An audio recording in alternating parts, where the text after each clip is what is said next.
বহরমপুরের আইসিআই স্কুলে ভর্তির জন্য সরকার নির্ধারিত 240 টাকার বদলে 1250 টাকা নেওয়ার অভিযোগ ঘিরে শুরু হয়েছে বিতর্ক। বিষয়টি জানতে মঙ্গলবার সিপিএম এর ছাত্র সংগঠন এসএফআই এর 5 সদস্য স্কুলে যান। অভিযোগ, তখন তাদের সঙ্গে দুর্ব্যবহার করা হয় এবং 2 ছাত্রী সদস্যের পোশাক ছিঁড়ে তাদের লাঞ্ছিত করা হয়। এই ঘটনার অভিযোগ উঠেছে স্কুলের একাধিক শিক্ষকের বিরুদ্ধে। এই ঘটনার প্রতিবাদে বুধবার সকাল থেকেই আইসিআই স্কুলের সামনে বিক্ষোভ দেখায় এসএফআই এর সদস্যরা। প্রধান শিক্ষক সহ অভিযুক্ত শিক্ষকদের স্কুলে ঢুকতে বাধা দেওয়া হয়, এমনকি এক শিক্ষককে প্রকাশ্যে ক্ষমা চাইতেও বাধ্য করা হয় বলে জানা গেছে। এতে স্কুল চত্বরে বিশৃঙ্খলা তৈরি হয়। মঙ্গলবারের ঘটনায় আহত এক ছাত্রী নেত্রী মুর্শিদাবাদ মেডিকেল কলেজে ভর্তি থাকলেও অসুস্থতা সত্ত্বেও বুধবারের বিক্ষোভে যোগ দেন। আন্দোলনকারীদের দাবি, ঘটনার সুষ্ঠু তদন্ত করে অভিযুক্তদের উপযুক্ত শাস্তি দিতে হবে। এই পরিস্থিতিতে স্কুল কর্তৃপক্ষ ও প্রশাসনের ভূমিকা কি হয় সেই দিকেই তাকিয়ে রয়েছে এলাকাবাসী। Bureau report, Bangla digital TV. আমরা কালকে আইসিআই স্কুলে এসেছিলাম ডেপুটেশন দিতে। প্রতিটা স্কুলে, মুর্শিদাবাদের প্রতিটা স্কুলে 1000 টাকার ওপরে ফিস নিচ্ছে। বহরমপুরের প্রতিটা স্কুলে এই মাত্রায় নিচ্ছে। মুর্শিদাবাদের বাকি স্কুলগুলো 400, 500, 600 এইভাবে নিচ্ছে।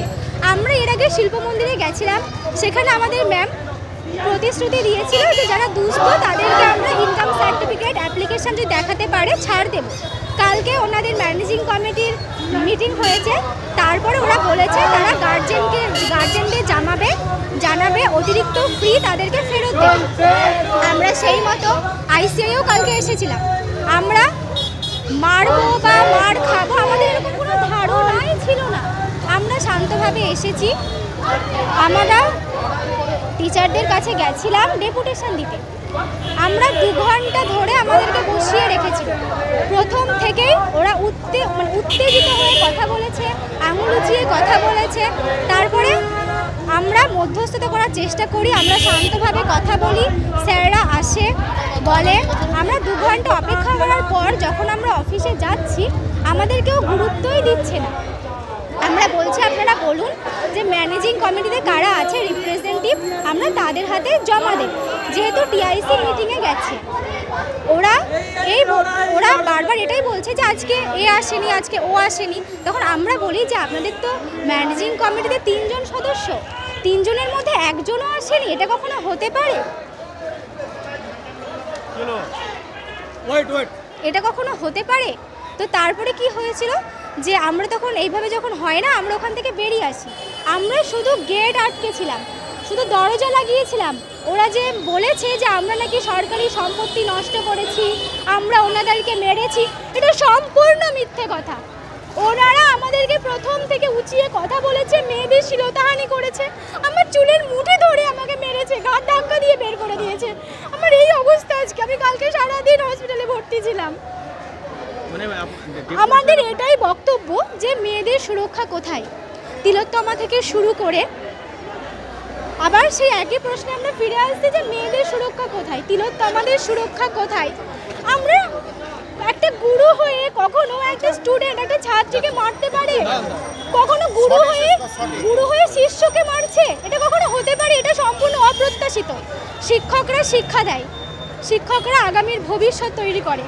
তারা যদি এরকম তৃণমূলপন্থী মনোভাবাপন্ন শিক্ষক হয়ে যদি এরকম ছাত্রছাত্রীদের ওপর হাত তোলে, তাদের শ্লীলতাহানি করে, তাহলে ছাত্রীদের সুরক্ষা কোথায়? আমাদের বক্তব্য একটাই। আর অতিরিক্ত যে ফি নিয়েছে, আমাদের দাবি এটাই, তারা 240 টাকা রেখে তারা বাকি টাকাটা সমস্ত গার্জেনদের ফেরত দিক। কারণ এরকম অনেক দুস্থ পরিবার থেকে আসছে যাদের এই 1000 টাকা ফিটা অত্যন্তই বেশি। আপনার নাম? পল্লবী সরকার, আমি মুর্শিদাবাদ জেলা কমিটির সদস্য। নতুন শিক্ষাবর্ষে ভর্তির সময় জানুয়ারি মাস, সব স্কুলে নতুন শিক্ষাবর্ষে ছাত্রদের ভর্তি হয়। এই বছর এই শিক্ষাবর্ষে যে নতুন ভর্তি প্রক্রিয়া চলছে, আমরা দেখছি বহরমপুর শহরের প্রায় প্রত্যেকটি স্কুলে, ঐতিহ্যবাহী স্কুল যেগুলো নামকরা স্কুল, জেএন একাডেমি হোক, আইসিআই হোক বা গোড়াবাজার শিল্প মন্দির গার্লস হাই স্কুল হোক, প্রায় 1000 টাকার বেশি ভর্তির ফি নেওয়া হচ্ছে, যেখানে সরকার নির্ধারিত ভর্তির ফি 240 টাকা। আমরা কিছুদিন আগে গোড়াবাজার শিল্প মন্দির গার্লস হাই স্কুলে ভর্তির ফি কমানোর দাবিতে প্রধান শিক্ষিকাকে ঘরের সামনে অবস্থান বিক্ষোভ করেছে এবং স্কুল শেষ পর্যন্ত আমাদের দাবি মেনেছে। আজও আমরা ঠিক একইভাবে আইসিআই স্কুলে যিনি টিচার ইনচার্জ আছেন তার সাথে আমরা আলোচনায় যেতে চেয়েছিলাম ফি কমানোর ব্যাপারে। প্রায় 1250 টাকা ফি ওখানে নেওয়া হচ্ছে। আমরা এই দাবি জানাতেই গেছিলাম যে ফি পুনর্বিবেচনা করা হোক বা অন্তত দুস্থ ছাত্র যারা তাদের রিলিফ দেওয়া হোক। টিআইসি বা অন্যান্য শিক্ষক এবং অশিক্ষক কর্মচারী যারা আছে তারা প্রথম থেকে কোনো সহযোগিতা তো করেইনি, প্রথম থেকেই দুর্ব্যবহার করেছে আমাদের ছাত্রকর্মীদের সাথে।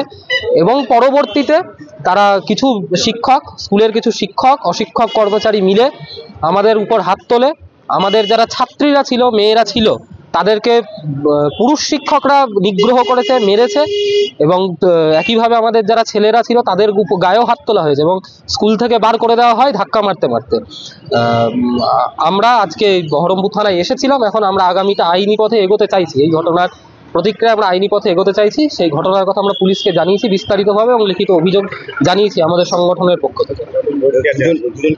আমাদের সংগঠনের 2 জন কর্মী, তার মধ্যে একজন ছাত্রী পল্লবী সরকার এবং আরেকজন ছাত্র সদ্য কলেজে ভর্তি হয়েছে, ফার্স্ট ইয়ারের ছাত্র, সে হসপিটালে ভর্তি আছে, 2 জন অ্যাডমিটেড। বাকিরাও যারা আমরা আছি এখানে, আমরাও কম বেশি প্রত্যেকেই আহত হয়েছি। শুভম রায় চৌধুরী, এসএফআই জেলা সম্পাদক মন্ডলীর সদস্য।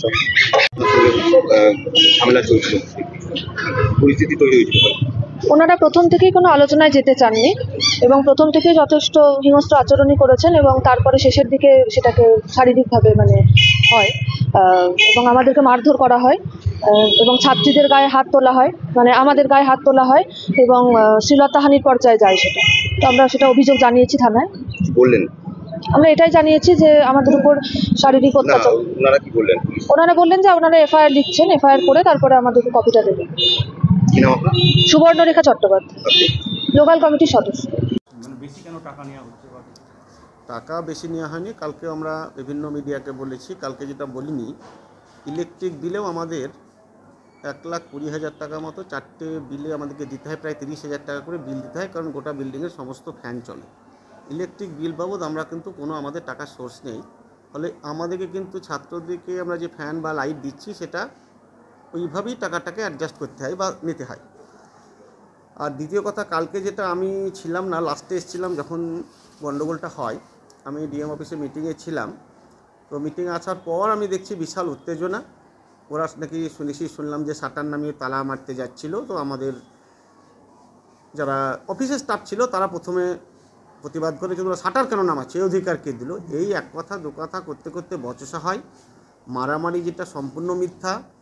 এরপরে ওরা উত্তেজিত হয়ে আমাদের টিচারদেরকে আক্রমণ করে। আমাদের টিচাররাও, 2 জন ছেলে ছিল ওদের মধ্যে, তাদেরকে টানতে টানতে বাইরে নিয়ে যাচ্ছিল। এই সময় মেয়েগুলো ওদের হয়ে প্রতিরোধ করতে আসে। এই ঘটনাটি ঘটেছে, যেটা কাম্য ছিল না, নাহলেই ভালো হতো।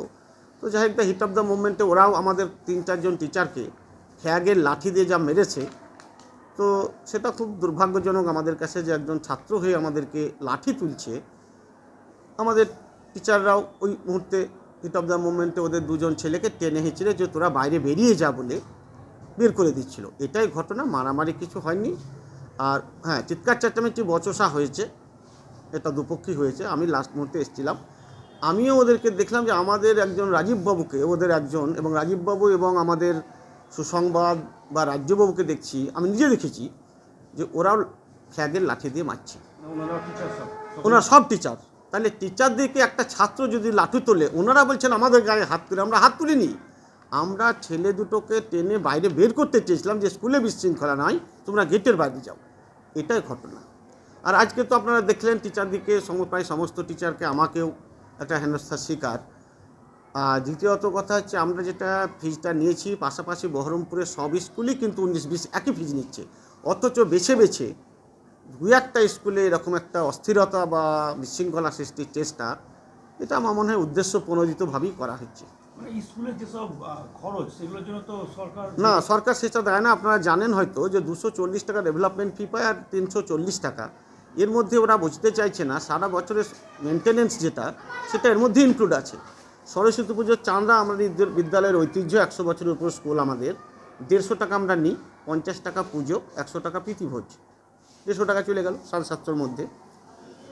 আমাদের একজন সাইকেল চুরি হচ্ছিল, গেট না থাকার জন্য, গেটম্যান না থাকার জন্য আমরা একটা গেটম্যান নিয়োগ করি, তার টাকা গভর্নমেন্ট থেকে আমরা পাই না, ছাত্রদের টাকা থেকে তাকে বেতন দেওয়া হয়। একজন সুইপার রেখেছি, নাহলে আপনারা নিজেরাও এলেও পায়খানা বাথরুম যেতে পারবেন না এমন অবস্থা। সুইপারকে একটা মান্থলি চার্জ দিতে হয়। আমরা একটা নাইট গার্ড রেখেছি, আমাদের পুরনো টিচার যারা আছেন তারা জানেন, দুবার আলমারি ভেঙে আমাদের সমস্ত ফাইলপত্র চুরি করে নিয়ে পালিয়েছিল। নাইট গার্ড রেখেছি। আমাদের একটা ছোটো বাগান আছে, যাতে স্কুলের সৌন্দর্য, সেটা মেনটেনেন্স করতে হয়, তার একটা খরচ আছে, সেটাও আমরা কিন্তু ওই 240 টাকা সম্ভব না। প্রথমেই বললাম ইলেকট্রিক বিল বাবদ কিন্তু 1,20,000 টাকা আমরা পে করি, তো সেটা একটা বড় খরচ। তো এই খরচগুলো 240 টাকাতে আমার মনে হয় যে কোনো স্কুলই পারবে না। এবং শহরে আমরা অন্য স্কুলেরও খবর নিয়েছি, 19-20 ফিজ কিন্তু আমাদের প্রায় সমসাময়িক, তার হয়তো 50 টাকা বেশি 50 টাকা কম এরকম। আর আমরা বারবার ওদেরকে বোঝাতে চাইছি যে 1200 নয় 400 টাকাটা কম্পিউটার যারা শিখবে, কম্পিউটারে 2 জন টিচার আছেন, তাদের বেতন আছে, কম্পিউটার মেনটেনেন্স আছে, কম্পিউটার এডুকেশনের জন্য আমরা 400 টাকা নিচ্ছি। যারা শিখবে তাদের, যারা কম্পিউটার শিখবে না তাদের কাছ থেকে জোর করে টাকা নেওয়া হচ্ছে না, এটা ওনারা বুঝতে চাইছে না। এটা প্রথম দিন ওদেরকে বলেছিলাম। আর একটা যেটা আপনার আমাদের এগুলো তো বললাম, আর এই খরচগুলো মেন আমাদের আছে, প্লাস পরীক্ষা চালানো। পরীক্ষাতে এবার পরীক্ষা চালাতে আমরা যেটা দেখলাম, 3টে প্রথম পর্ব, দ্বিতীয় পর্ব, তৃতীয় পর্ব এবং টেস্ট পরীক্ষা, মাধ্যমিক উচ্চ মাধ্যমিক। আমি হিসাব করে দেখেছি, মানে আমার ক্লার্কের সঙ্গে কথা বলছিলাম, প্রায় 1 লক্ষ কত হাজার টাকা শুধু পরীক্ষা পারপাসে খাতা কাগজ কোশ্চেন পেপার আমাদেরকে করতে হয়েছে।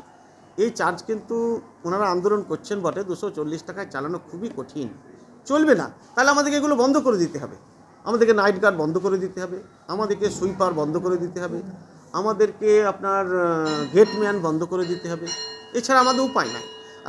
আর একটা যেটা সবচেয়ে আশ্চর্য লেগেছে আমার, আমরা 2 তারিখ, 3 তারিখ, 4 তারিখ ভর্তি করেছি, ভর্তি প্রক্রিয়া কমপ্লিট। 6 তারিখ থেকে আমাদের পূর্ণ ক্লাস চলছে। ওনারা কিন্তু 2, 3 বা 4 তারিখ আমাদের কাছে আসেননি। সবচেয়ে আশ্চর্য লেগেছে এটা আমার কাছে। 2 তারিখ আসতে পারতেন একজন। ওরা কালকে যে আসার ভঙ্গি, সেটা দলীয় কর্মসূচি বলে মনে হয়েছে আমার। না, ওরা আমাদের কালকে বলেছি তোমরা তো জানিয়ে আসতে পারতা। একজন ছাত্র ছিল, তাকে আমি বলেছি তুই তো এখানে থাকিস 50 মিটার দূরে, আমাকে তো একবার দেখা করে গেলি পারতিস টুক করে, যে স্যার আমরা 2 জন আসবো, একটা ডেপুটেশন দেবো। সে আমাকে কোনো উত্তর দেয়নি। তখন আমাকে বললাম আমি সংগঠনের তরফ থেকে এসেছি, এটা বলেছে।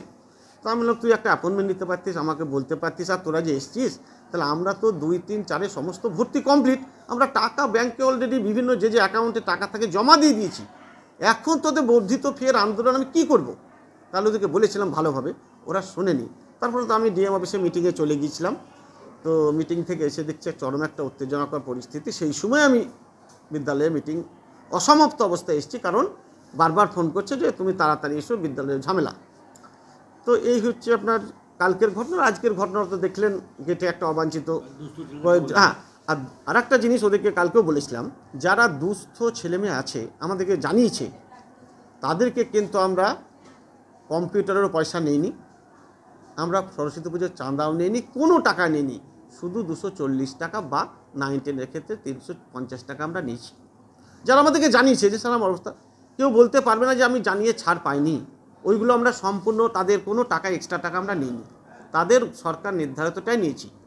যারা আমাদেরকে অ্যাপ্লাই করেছিল বা একটু এক কলম লিখলেও আমরা তাদেরকে সঙ্গে সঙ্গে সেগুলো করে দিয়েছি। তারা বিনা পয়সা কম্পিউটার শিখবে।